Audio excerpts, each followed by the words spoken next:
Hi, and welcome to Miss Kate Cuttable's 1 Minute Make. Today we are doing a Dreamcatcher. Now this Dreamcatcher is a full 12 inches high. I don't recommend doing anything smaller than that because of the intricacies of the feathers. Now you can always do a print and cut version if you want it to be smaller. So on the upper left hand side there are some bigger feathers. They are actually the same feathers, just bigger. And those are another file that you can get on misskatecuttables.com. They're a really cute combination together. So as I'm gluing these feathers on, I'm just doing one layer on top of the base layer, which the base layer is really cute by itself. You don't even have to add anything to it. But I wanted you to see the full SVG put together the way that I had designed it.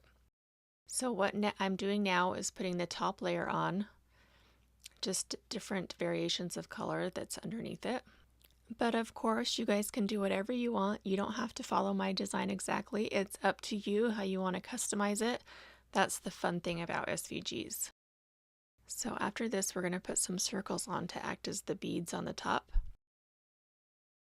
Make sure you subscribe to Miss Kate Cuttable's YouTube channel so you can see more 1 minute makes. Hit the like button, comment down below, and make sure you hit that notification bell. And we will see you on the next 1 minute make. Thanks for watching.